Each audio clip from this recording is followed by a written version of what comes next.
So nandito kami ngayon sa Puerto Azul at kasama si Jeff Carmona. Hello, Jeff. Hello. At ang ating assistant dive master na si Marvin Saplot. Marvin Saplot, kumusta ka na? Ayos naman, sir. Ayos. Alright, so yung mga estudyante po natin, kung sila yung nagtitipid at ayaw nilang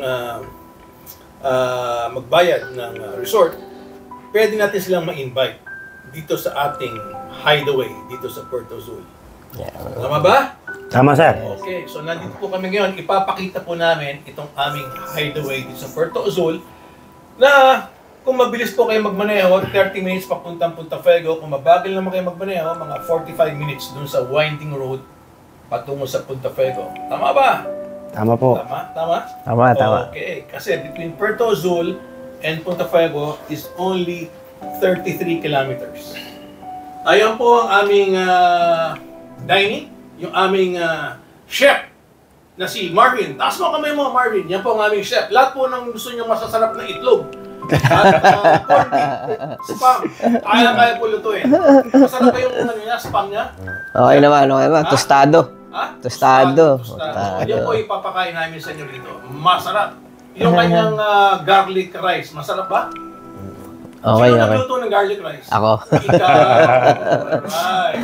So, yan po ang aming kitchen. At yan po ang ating dining sa mga estudyante. At dito po yung aming tinatawag na classroom. Yung dito magtuturo si Jeff. Yung tinatawag na yung mga kung meron kayong question and answer. Ano ba kadalasan question sa iyo, Jeff, ng mga estudyante? Normally naman, pag ano, yung kung takot sa tubig, kung malulunod ba kami? Hindi, kasi unang-una, meron kang madaming supply ng hangin sa tank. So, you have enough air supply para where you can breathe underwater. Ika nga kahit hindi ka marunong mag-swim, pwede ka matuto mag-scuba dive. Tama ba? Ikaw ba dati kang swimmer? Opo, sir. Marvin? Opo. Wala palang problema. Boat captain. Yung mga takot sa tubig, pwede. Mali. Yung mga hindi marunong mag-swimming, basta wag lang takot sa tubig, pwedeng mag-scuba diving. Alright. Salamat. Alright. Ang ating dive master at instructor nagpapahinga at nagmumuni-muni sa dagat ng Puerto Azul. Jeff, okay Hello. bang ang relaxation mo dyan, Jeff? Oo, masarap dito, tahimik. Oo, yung dagat, ano? Medyo dagat yung ano mo, view mo doon. Paputol na natin itong itong Mga kahoy. Kahoy dito para makita natin yung dagat, no? Sa ngayon, masyadong malaki. Ang dagat actually nandiyan sa harapan. Pero pag pinaputol natin yan, makikita natin po ang dagat. Trim lang, trim. Ito po pinapakita dito sa Puerto Azul. Marvin Saplot. Sir. Hinay-hinay lang ang pag-iinom, ha? Opo, sir. Kagabi, akala ko busin yung isang bote. Hindi po. Yata nyo naubos yung isang bote emperador, ha? Hindi, konti lang, pampatulog lang. Okay, so dito Dadive pa tayo. mag-relax yung ating mga scuba divers. Ngayon, assuming kung may mga estudyante, dito rin pwedeng magbigay ng instructions si ating dive master, no? Na si Jeff Carmona.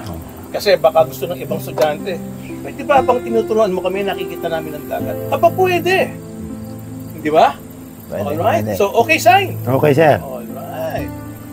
So, pasok na kayo, Jeff at Marvin. Ayan po, yung ating patungo sa balcony. At yung mga kwarto po, nandun po sa loob. At yung banyo, nandun sa likod niya, ang closet na yan. May banyo po tayo dyan. So again, that's the kitchen, that's the dining. And these are the two dive masters na mag-handle po ng inyong course. Anong masasabi mo, Jeff? Anong masasabi mo sa mga gusto matuto ulit?